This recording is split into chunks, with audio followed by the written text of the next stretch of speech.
What's happening? What's going on? What you guys do? Is it evening or morning or wherever? Comment below, whatever time you're watching this. When do you think I should post these videos? Let me ask you that. Today, we're gonna get into how I was able, at the age of 20, was I 24? 24, to afford this bad boy. It's not that big of a feat, in my opinion. It's all relative. I've owned many other cars that are actually more expensive than this, trucks too. But we're gonna dig into this because this is the subject I have right here in front of me. With that being said, let's get to it, shall we? Before I get started, if you are not a member of the most aggressive organization on this platform we call YouTube, make sure you hit that red subscribe button down below, the red rectangular subscribe button, and enable notifications.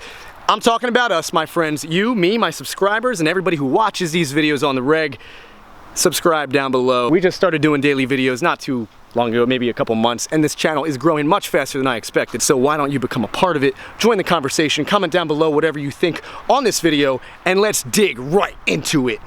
2008 rear-wheel drive 3.4 liter engine, because it's the S, the 987.1S, the Cayman S, Porsche Cayman S to be more specific. How was I, at the age of 24, able to afford that? Well, that is quite subjective, my friends, but a lot of people ask me that. I get a lot of comments and messages.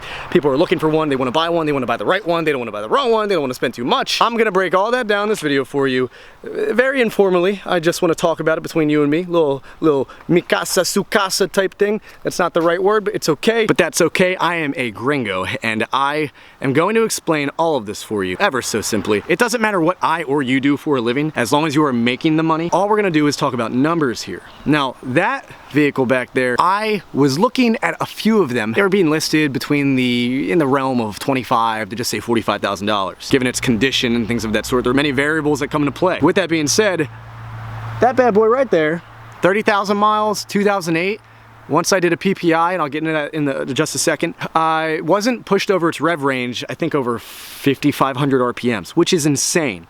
Meaning the person that drove that shifted before 5,000 RPMs. Now, whether they were romping on the acceleration or not, I don't know that, but what I do know is this vehicle was taken care of aggressively, but the paint wasn't perfect. That's kind of something you should expect with the Caymans, the 987.1Ss, especially if they're not clear broad, and it was a way I was able to bring the price down. It was a massive, massive selling point. Shut up, Earth! What is that? It's like a Ford Explorer. It sounded like Darth Vader. So anyway, I was able to knock this price down. It's a manual as well, which adds value a little bit. It does not have the Sport Chrono. It had 30,000 miles, I already said that. 2008, the interior, it looks good. The interior is a little bit more customized now at this point, but it was just a black on black interior. Everything was basic and stock with the like the silver and grays and whatnot. I was able to talk the price of this car down about $12,000. Now, how was I able to do that? There are many things you can do, and honestly, it's mainly the relationship to start off with once you message the dealer. The first thing you want to do if you're scrolling through Car Gurus or Auto Trader, Auto Endeavor, or anything of that sort, what you want to look for are vehicles that are in good shape but have been on the lot for a longer than desirable amount of time, regarding in the dealer's perspective. I'd say anywhere from 60 to 90 days. The closer you get to 90, the more desperate they're going to be to get rid of it, unless it's a specialty dealer and they can just house this stuff in a warehouse off location. Changes things a little bit, but doesn't change everything entirely. Now keep that in mind. The place I got my car from, they had a situation like that. As much as the salesman will try to make you think you are killing them by trying to negotiate the price down, it's their job to do that. So make sure you are persistent in negotiating that price down, and it doesn't matter. Don't get emotionally attached to one car. That car, if I got emotionally attached to it, well, I wouldn't have gotten it for the price I did. But I was able to act quickly, and I like to negotiate quickly, get things out of the way so I can know their true intentions if they're going to be able to get rid of the car at a much better price. An initial conversation would be to contact the dealer and talk to them, ask some questions about the car, ask for some more pictures, ask for things of that sort, and it's also going to dial in how serious of a buyer they think you are. And that's important, because if they don't take you seriously, they're not going to make it worth your time, or their time. They don't think it's worth their time, because they get duds 100%, almost 100% of the time, which is why it's difficult for them to sell cars sometimes. So you really want to make it seem like you care because and you're interested, because you do. You probably do. If you're watching this video, then you definitely do. Now, the initial conversation is, hey, I was looking at your Porsche Cayman 2008 987 that you had. Use that kind of terminology, 987.1 or whatever. You might even know more than the salesman. Now, that is not a great place to be in, but it's also it makes you question the dealership. But if they know what you're talking about, then at that point they're gonna go, this guy is a serious buyer, he's maybe an enthusiast or a purist, and he knows his stuff and he really wants this car.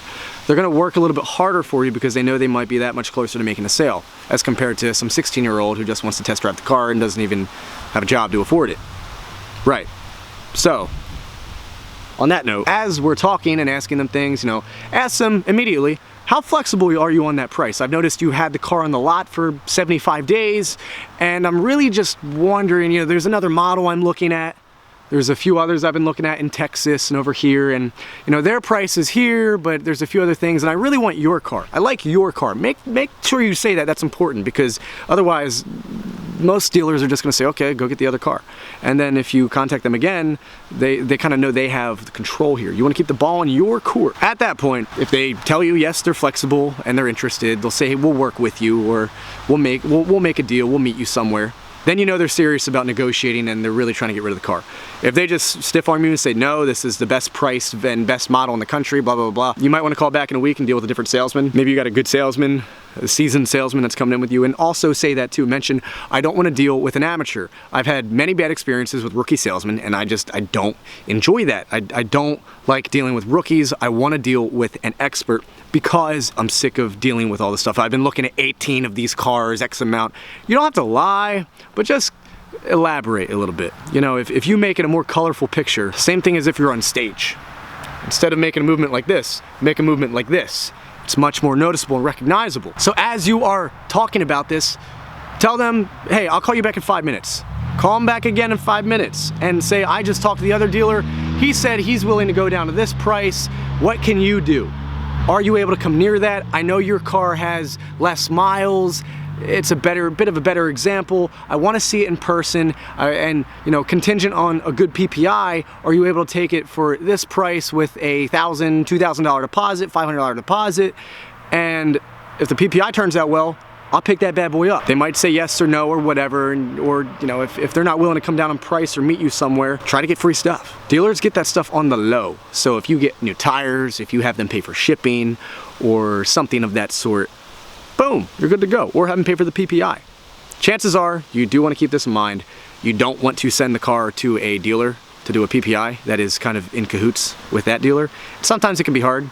Sometimes they'll recommend you the correct dealer to do the PPI at, and it'll be skewed. There might be something wrong, or bore scoring or something, checked on this, and really it's not as good, which, I mean, that's a whole nother situation, and that's, at that point, immoral and unethical. We're not going to get into that, but that's that. That is essentially how you're going to feel them out and dictate where that price is at. Don't worry, I'm not deviating from the plan of how you can afford this car. What I'm really getting at first is how you can get the maximum price, because that's where you want to start at. That's your starting point, which is why I brought this up first. Why are you worrying about how you can afford a car if you don't even know if you can negotiate it? Negotiate that price down. I'm not saying don't be a serious buyer. Make sure you can afford a $40,000 car, and then when you get it for 30, be amazingly grateful. But the first step is to get that overall price down, and then figure out how much money you have to put down. I prefer to go around half, 50% down, just because I don't like to be upside down in my loans, but yet at the same time, sometimes you can put a little bit less money down because your interest rate is less than the percentage of money you're going to get on said investment elsewhere. What I mean by that, if that's confusing to you, is if I have a $50,000 car and I put down $10,000, okay? Instead of me putting down $50,000, I have $40,000 to play with. Just say that was 1.5% interest. So $40,000 at 1.5% interest, right? Now, if I have $60,000 to invest somewhere, say I invest it into my business or somewhere else, and I'm making, just say 2% profit on that money, I'm now at a 0.5% profit just from doing that and having that money loose and able to free up and play with stuff. Does that make sense? Comment below if you agree, if you disagree. I mean, there are many different ways. Some people don't even recommend financing because you're gonna be upside down in the loan and yada, yada, yada, yada. Yeah, you can do that. That also turns into another part. This could be a 60-minute video, guys. It's not going to be, though.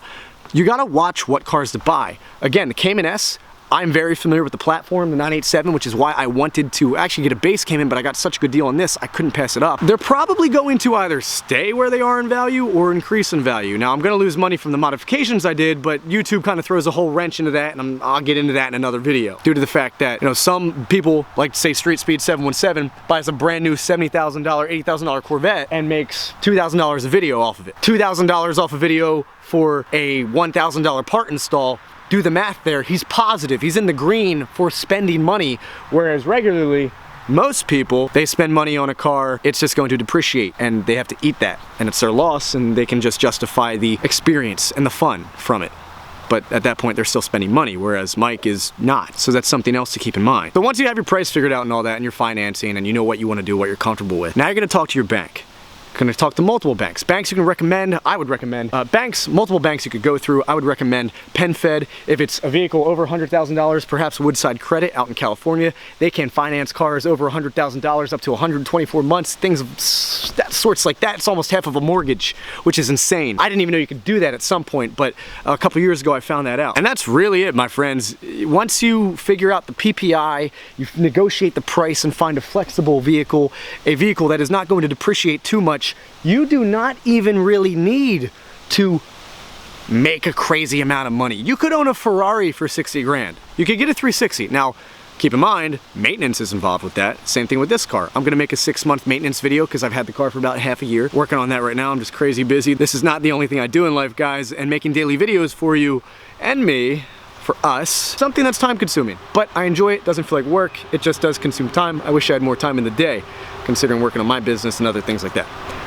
That's all I have for you. I hope this helps. I hope this gives you a bit of a brief, general, broad overview of how to afford a car, an exotic car, a supercar, a Porsche, anything like that. You don't have to be a millionaire.